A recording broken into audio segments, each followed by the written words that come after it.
Good morning from on board the Celebrity Silhouette. It's day 12 of our cruise and the last day. And even our last sea day before we will reach Rotterdam tomorrow. We are having breakfast à la carte in the Cuvée.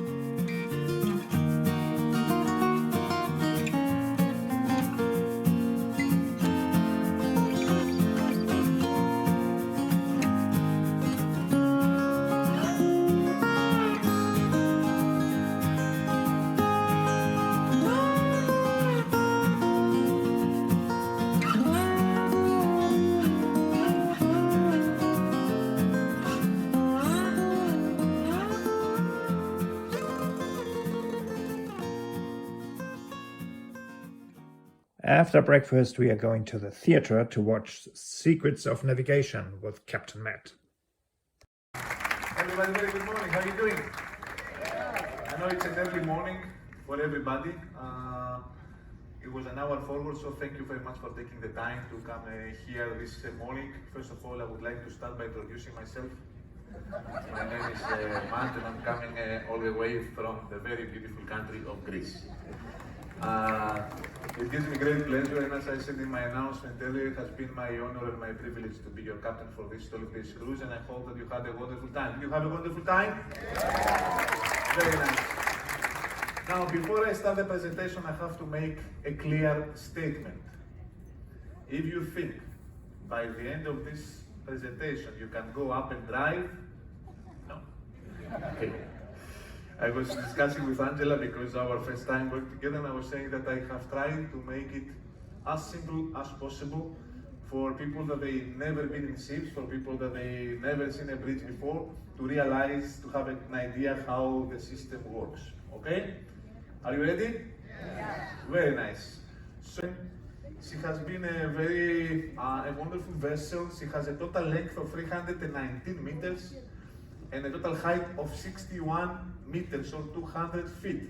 Now, this is a slide that I really like because you can see the silhouette, and then I put some of famous sightseeing around the globe. So, State of Liberty 93 meters, London Eye 135 meters, and very famous Eiffel Tower we saw in many pictures and videos this month due to the Olympics. But we're exactly the same like Eiffel Tower. So, and you know, I like this slide for several reasons. And one of the most is because I love the food on board. You can see that, I don't have to hide. I tell you that it's a time that we don't need to tell you in the PA how much speed we make, because if you check the funnel, you see the dollars flying because of the consumption of the fuel.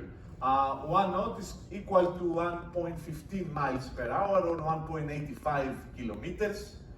18 knot speed that we are considering it as an ideal speed for the vessel in regards to operation, in regards to movement, in regards to sustainability. It's a very interesting fact.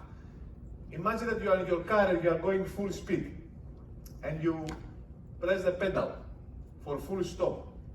How much distance you are going to actually make before the car will stop?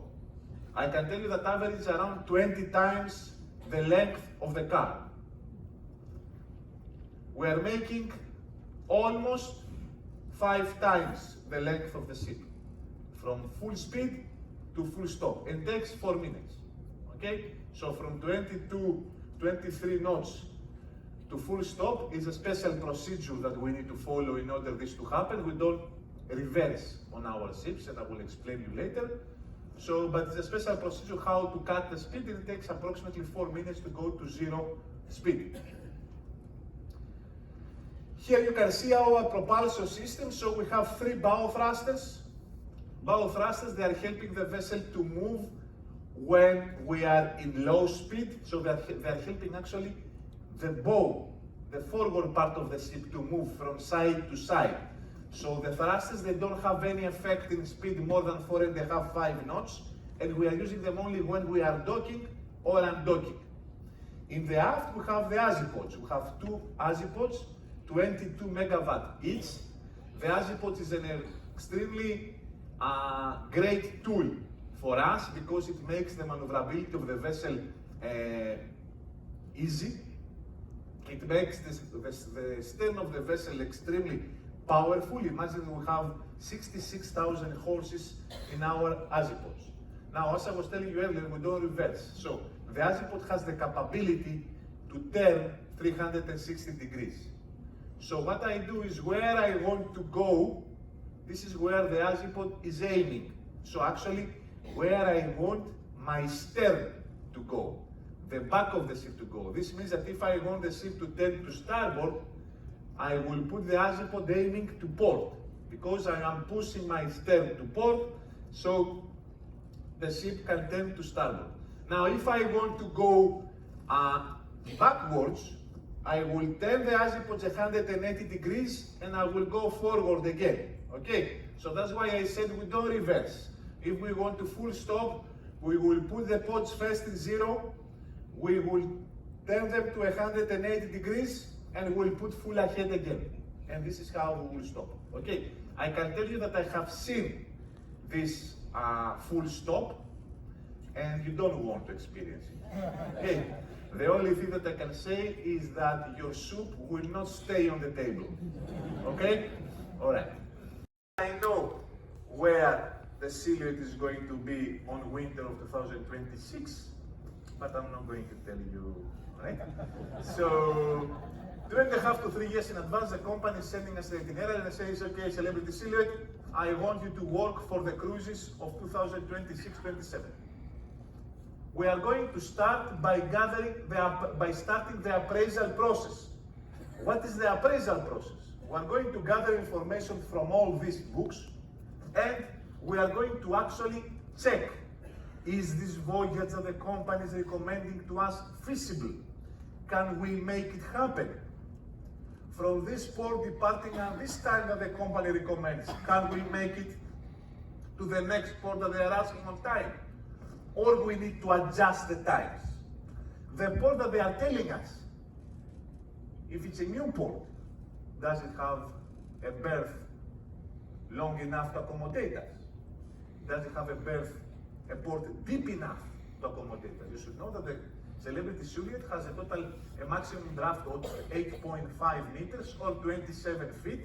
That means according to company's policy, we don't go anywhere less than 10.5 meters or 33 feet. Because company policy says we need minimum at any time of 2 meters under keel clearance. Okay? So we evaluate all this data, and sometimes can happen that the company has a port that is not developed yet. So for example, has anybody been in Santorini before?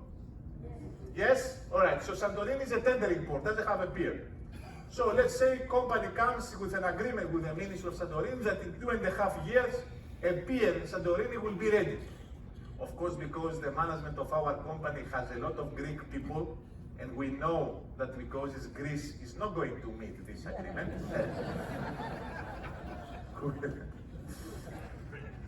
I'm joking, but it's a kind of a reality. But what I'm trying to say is that sometimes we sign a contract with a port that is under development. This contract is going to get us to a new destination, and you are buying a cruise based to a contract. Not that it's existing the pier. Of course, if now this port will not meet the agreement, you will be upset with us, and we will be upset with them. Let me give you an example. This cruise, we had 2 tendering ports in the list. We had 3, but we did only 1. But we had 2 extra tendering ports.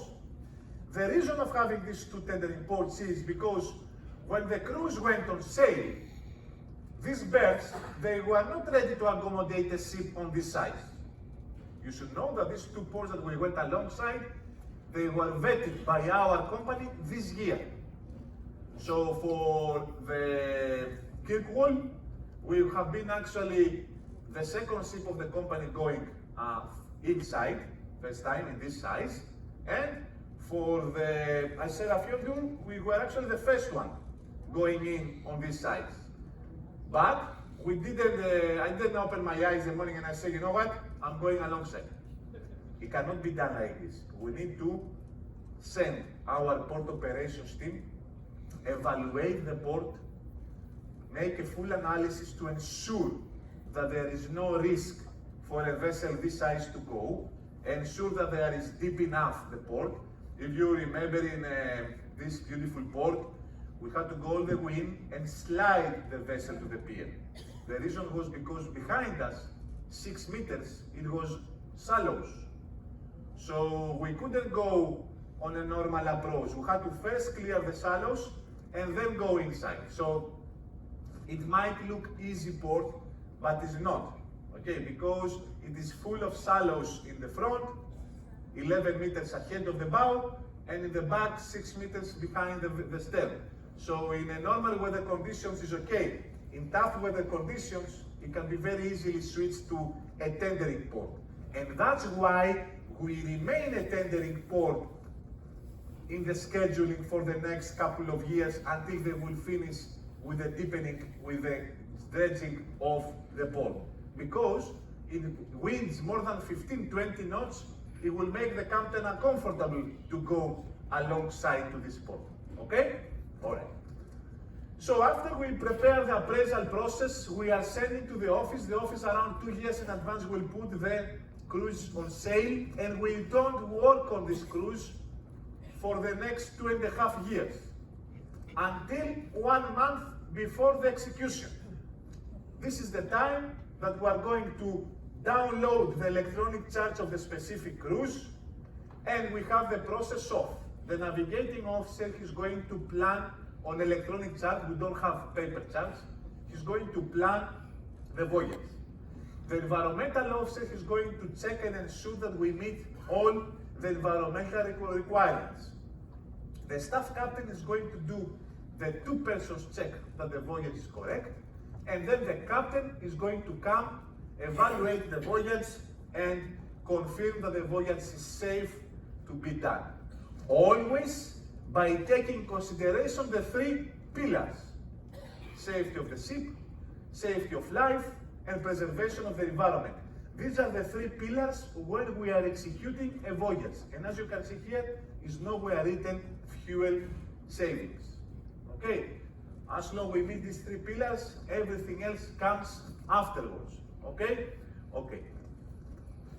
Marine protected areas, there is a lot of marine protected areas in the area where we are now, especially in Iceland. There was a lot of restrictions, of speed restrictions in areas where we were sailing based to whale activity, based to, it can be marine protected area based to coral activity, it can be marine protected area based to emissions. So all these areas, they need to be properly marked in the charts, and always we need to meet the requirements of the specific area, okay?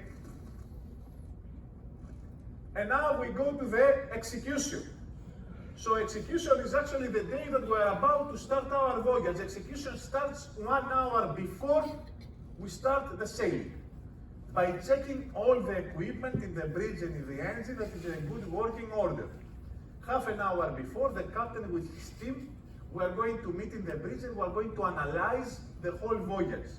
The departure, how it's going to be done. The captain, for training purposes, can pass the cone for the departure to one of his officers, always based on the severity of the departure, always based on the experience of the officer. He can decide who will do the maneuver, always by the captain maintaining the full responsibility. Then we are going to review the voyage all the way to the pilot station of the arriving port. Half an hour before the arrival to the pilot station of the arriving port, we are going to meet again and we are going to analyze how the maneuvering of the arrival is going to be done. Okay, again, the captain is going to decide based to the place where we go, based to how easy or complicated is the arrival, if he will give the conning to one of his officers, or he will do himself or herself the docking. And monitoring, the monitoring now is as we started the voyage, evaluating the conditions at all times. So let me tell you a small example now. You have seen that I am a very positive person and I don't like to say to my guests no. So as we are now sailing south, one of our fellow guests says, Captain, I have some friends in United Kingdom that they don't believe me that I'm cruising on the Silhouette. It's okay. Is it okay if we go a little bit to starboard, closer to the land, so I can press the horn and they can realize that it's me cruising? Myself, because I don't like saying no, I said, of course, let's go. So we go in the bridge, we alter our course more than 3 nautical miles from the original course to arrive closer to the land. Immediately when we go more than 3 nautical miles from the original course, an alarm, a notification goes to the phone, to the computer and to the watch of my boss that says, Celebrity Silhouette has deviated more than 3 miles from the original course. My phone is going to ring. Hello, Captain Matt, how is it going? Everything is good, nice cruise. Very nice, I see that you are more than 3 miles from your original course. Is everything okay? No, I said everything is great, we just go to salute some relatives. Oh, great, thank you. Thank you, we'll hang up the phone. Tomorrow, Rotterdam, another captain will be waiting.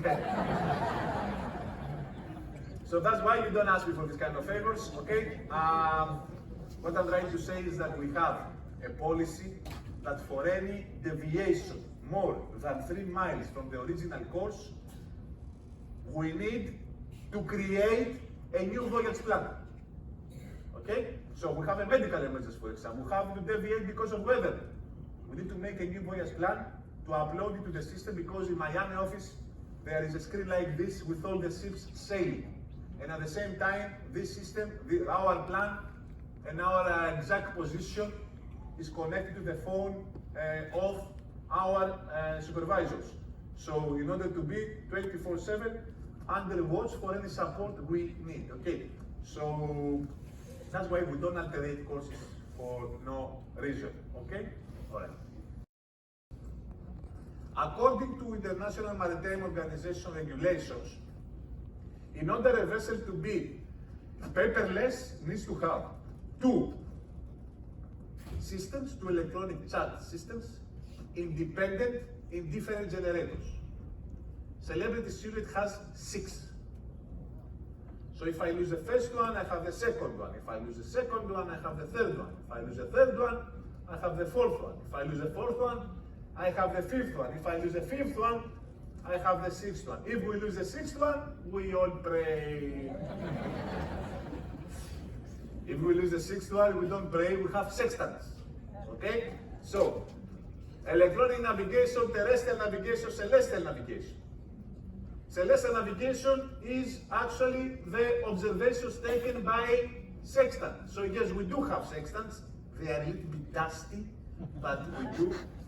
Actually, they are not dusty because we are obliged, according to company regulation, to have a minimum of 2 observations per day, either by terrestrial navigation. Terrestrial navigation means when we are close to the land with the radar and the gyro compass repeater, we can take an observation of the heading of a landmark and we can verify that it's matching with the one that we have in the bridge. When it's open weather, no clouds, we can take celestial navigation with the sextant. We go on the top deck actually, because we cannot do it from the bridge because it's closed wing. We take the observation of a star or the moon or the star or the sun, and we are correcting the position of the steering wheel. I'm not joking. This is our steering wheel when the ship is in open sea.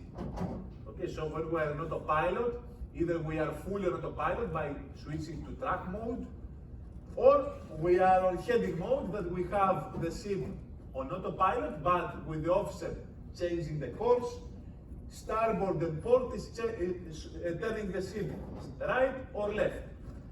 Up and down is changing how fast we want to turn. Okay? This is our radar station with all the information of the chart on the radar. You can see the radar echo and you can see the chart under it. You can see the ship's course This is the electronic chart, how it looks like in a wider picture, in a day mode. This is the engine control. Here we can see how many engines were operating. Like here, for example, is one engine operating, the other three, they are stopped. This is a stability system. You should know the vessel is very high, all right? And many times people are asking, Captain, if it's so high, the vessel, how is it possible that it's so little the depth of the vessel? We have compensated the height with weight. So all our permanent liquids, they are located below the sea level. So here you can see the water line. All our fuel, fresh water, grey water, ballast water, everything is located under the water line in order to actually compensate the height with weight and give us stability. We have as well special tanks on the midship of the vessel that they have equal amount of water inside, and then we can transfer from the one side to the other in order to keep the vessel stabilized when we are facing, let's say, strong winds from the one side. So we are putting water on that side to avoid the vessel listing, okay? And then we have the conning system that is providing us all the information in regards to the vessel, how much speed is making, what is the wind direction, what is the position of the pods and how many RPM we use, what is the heading, and etc., etc. And this is here the central console, okay? Now, you can see here, this is the azipods controllers. When we have a complete failure of all electronic system, the vessel manually, hydraulically, can be driven by these two tillers, okay?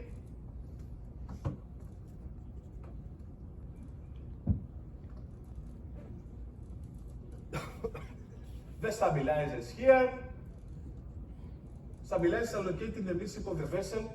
They are about 5.5 meters below the waterline. And what they do opposite movement in order to keep the vessel stabilized and steady.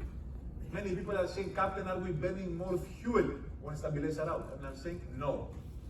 If a weather like this, we had the stabilizer house, I can tell you that myself personally, I operate the stabilizers 24/7 despite how the weather conditions are. The reason is because with my experience in the study, I have realized that there is no any fuel consumption extra. The reason is because even if the vessel has a very slight movement,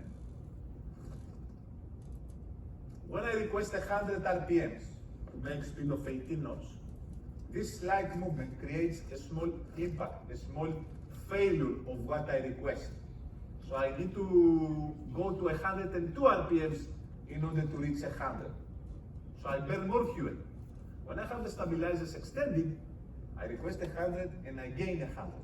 So the fuel that I burn to run the stabilizers, I'm actually saving it by requesting what I want to achieve. Okay, so there is a myth about stabilizers and consumption. And the stabilizers, they are built in the cruise ships because we want you to have an experience and not an adventure. Okay, very nice. We were supposed to, for going to Lerwick, we were supposed to enter this area that indicated close to 60 knots of winds and close to 8 meters of wave. So that time, there was 4 different scenarios in the table. Scenario number 1 was to leave slower and go more south, as if this will be moving north, in order to go straight to Rotterdam. Scenario number 1. We didn't make it. It's okay, we went to Lerwick. Don't be sad. Don't be sad, we went to Lerwick. Okay. So, scenario number 2 was to leave similar direction and based on the development, because keep in mind that Lerwick is a tendering port. That is more difficult. We need to pay more attention on what the weather conditions will be, because again, we don't want to switch your tethering experience to an adventure. Okay, so we have to evaluate constantly as well how the seas are expected to be in Lerwick. So second scenario was to go this way, and if Lerwick was indicating bad weather, to go then from here south and go to Zeebrugge today. Scenario number 2. Scenario number 3, if the weather, because you see a low here, this is the low that is coming. This is the low that we let it go ahead because it speed up, and then there is another low coming strong. Scenario number 3, follow southern courses and go to Belfast, Northern Ireland. Yeah, sorry for that. So, scenario number 4, again from south, round Rotterdam. So as you can see, there was not a quiet cruise. That we managed to find sun in the 4 out of 5 ports is something magical. I don't know how it happened. Somebody is praying for us. But what we finally did was, this as I told you, finally start moving a little bit faster. That creates a gap between the two lows. So we left with maximum speed, the dollar's flying, 22 knot speed, following the tail of this low. So aiming to the end of this low. So the other low didn't have the time to actually come to us. Okay, so what we did, we speed up, and when we reach this point here, we drop speed. At the same time, the low changed the direction a little bit more to north, that didn't go over Lerwick, the first one. The second one that we are experiencing the tail of the second one now is hitting Lerwick today. Okay? So we went through, we managed to go through this, we hit the tail of the low, that it was no more than 25, 28 knots of wind. We didn't go at all into the other low and allow us to have a pleasant voyage, making it to Lerwick on time, where we had a great day yesterday. Okay, and today we are continuing our journey.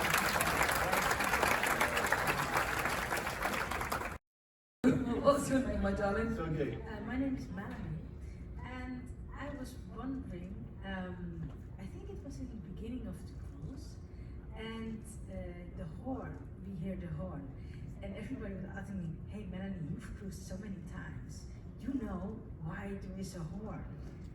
And I thought, well, maybe it's because there's, you're afraid to, Yes. So Actually, I'm not afraid of anything.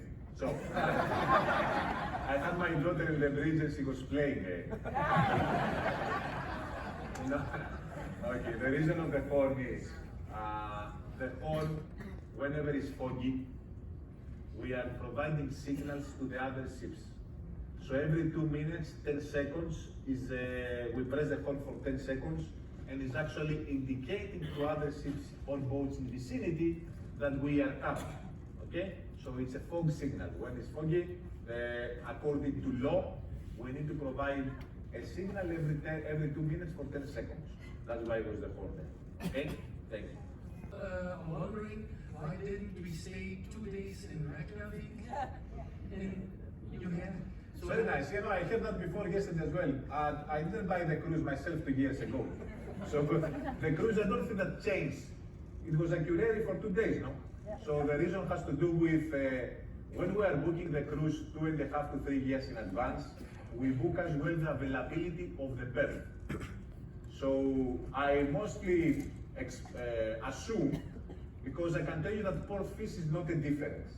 Actually, you should know that because of shuttle service on a Cuvée, it is more expensive the overnight in a Cuvée than in Reykjavik. So, but the reason was not the money, it was just scheduling purposes and availability of the berth. Okay? Engines, and how often do they get oil and maintained? Oil, they get advertised. They like oil. So MAN is our manufacturer. You should know that our engines, they need every 12,000 working hours we do a full overhauling. So they are working, we are operating the engines on a clockwise system. So, and when we meet the hours, experts from shoreside are coming, we are removing everything, when they are overhauling the engine, the time that the ship is in operation. Okay, so schedule the speeds accordingly in order to be able to make sure that we can have one engine out of 4 and continue the voyage. For azimuths, thrusters, stabilizers, we do every 4 years when we go to dry dock, the maintenance of this particular equipment. I was just wondering with the pilot ship, before and after, they dropped 2 persons and then they left, picked up 2 persons. What was the purpose of those 2 persons? These are the pilots. These are the pilots that are coming on board. It's compulsory for us, whenever we are entering any international water port, to have pilots. So it was a pilot and 1 trainee pilot, that's why they were 2. Okay? They came, and upon departure they left. All right? This may have something to do with your last question, but we noticed that the ship wiggles when it's still. Like, is there a reason for that? The ship what? Wiggles? Vibrates, you mean? Yes. Okay. The vibration has many different reasons that can happen. All right? When I start or stop one engine, immediately vibration starts. All right? So especially you can feel it on the very front or on the very back. That the vibration will go on until the engine will get stabilized. Yesterday, when we were in a tendering port, we were in constant use of azimuths. So when even the ship stopped, we were continuously moving the ship with the azimuths in order changing directions of the port that creates vibration in order to keep the vessel in a safe position for the operation. Now, when we are moving, it is the friction of the propellers, it can be the waves that can create this banging noise or the vibration that you feel under. All right? So there is many different reasons that can result the vibration. But when it stopped, the most common reason is the switch of engines. So stopping one engine, starting another one, until they will get stabilized with the load of power that is needed. This is the reason of vibration. All right? What is the most dangerous episode or incident you've had to face? The most dangerous episode or incident.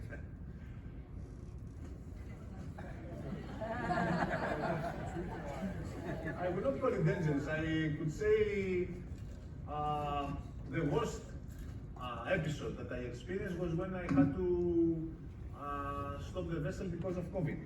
This was a very bad experience. You should know that I was in a summit at the time. We were supposed to finish our cruise on San Juan, and we didn't have any idea what's going to happen. And as I arrived to the port, they are telling me, wait, don't come in yet. I'm waiting. 1 hour later, wait, don't come in yet. Waiting 1 hour later, wait. I started realizing that something was going on. I started talking to Miami office. Luckily, we had fuel if we need to make it to Miami. So finally, they told me you cannot come in. So I left from San Juan and we traveled to Miami, where we actually disembarked our guests. And there we stayed there for almost 15 months, stopped outside the Bahamas until we were able to bring our guests back on board. So I think this was my most challenging, and not only for guest point of view, but for crew point of view, because bringing here with the crew and announcing them that they have to go without to have a return date, it was definitely something very challenging for us. Now, dangerous situations in regards to weather and everything, everybody can see dangerous in a different, with a different tide. I know my limits, I know the ship's limits. It might be dangerous or not. I can tell you that the arrivals in this week, none of them was easy, okay? But I don't consider it dangerous because if it was not safe, we wouldn't go, okay? So always we need to have the appropriate attention. The ships, wherever they are designed to go, they have been approved that they can fit and they can go, okay? And that's why we are here to hold this position in order to take the ship and put it safely in this narrow place. Now, wind-wise and seas, I have faced My worst experience was 2008, Magellan Strait, suddenly 110 knots winds and 38 feet seas. The good thing was that the ship performed perfectly. Okay. The bad thing was that we ran out of seasickness pills. Yeah. Okay, but yeah, this kind of situations is the most dangerous one. Yeah. Thank you.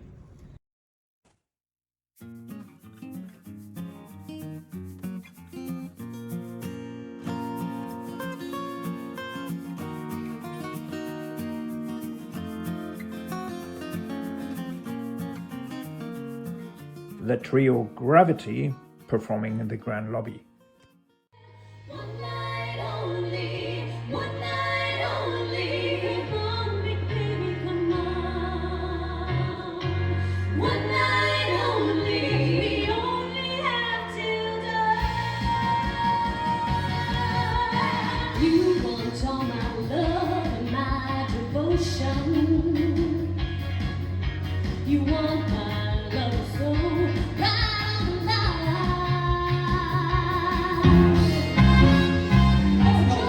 Oh, John, he's put it on shuffle. He's on shuffle, bear with. Can we start it again, John? Can we start it again? Let's dance tonight. Woo! Let's dance for love. Come on. Yes, it's my last chance. Romance tonight. Oh, I need you beside you to hold me, stolen again. I'm so sad. Let's dance,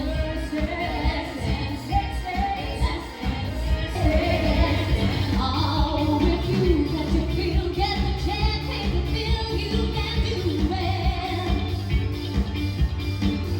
Tell him to just get out, and let you turn around. Grab his raincoat and roll down. Just look him in the eye and sing can't go on no more. Enough is enough, is enough. I want him out that door. Is from Chicago.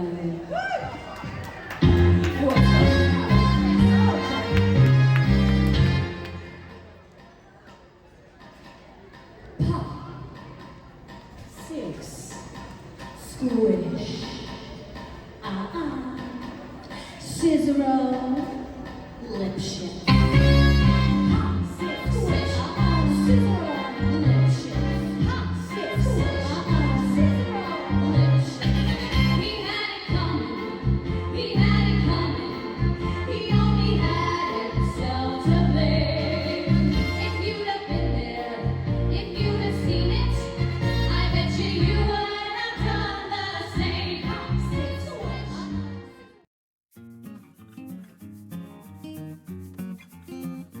Our last dinner in the Grand Cuvée. For starters, we are having chicory apple pear salad with toasted walnuts, blue cheese, and cider vinaigrette, as well as beef carpaccio with Dijon aioli, arugula salad, and shaved parmesan. And this is our main course and our desserts.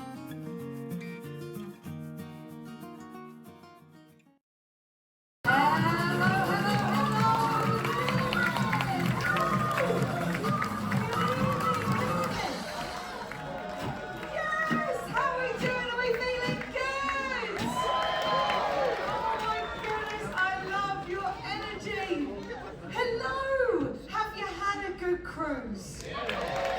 I tell you what, we get asked all the time,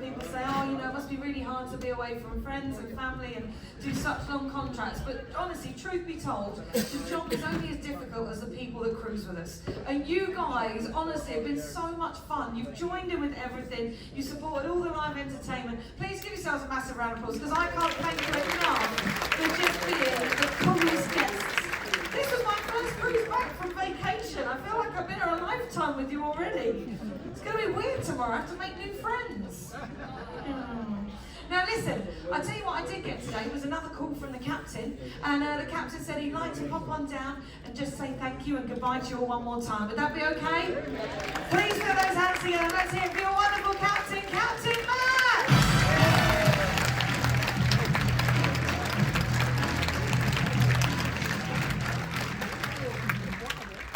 We didn't rehearse that. It looked like, because I don't know how to open the door. So everybody, very good evening. How are you doing? Did you have a nice cruise? Yeah. Did you enjoy your day? Yeah. Did you pack? I have to say, we were discussing with Angela behind the stage, and I have to say that actually we're feeling sad the same way that you feel that this 12 days cruise is coming to an end. And you know that ourselves that we're going to stay to make us feel better. Tomorrow morning we will try to replace you with 3,000 new ones. It's not easy, it's not easy. Ladies and gentlemen, I believe that it's very appropriate from my side, the same way that I came here the first night of the cruise to say welcome, to come here tonight and say thank you.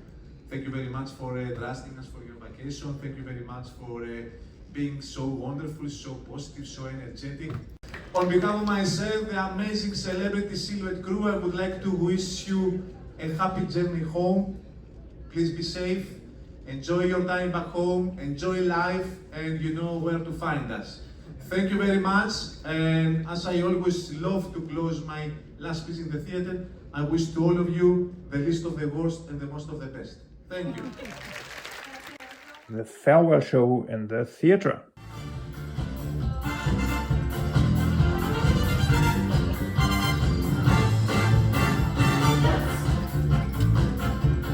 Boogie Wonderland.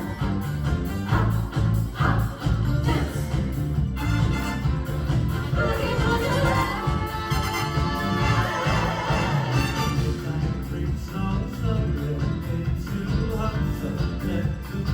More than I get.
we have one further video of this cruise. In our last video of this voyage, we are returning to Rotterdam in the Netherlands.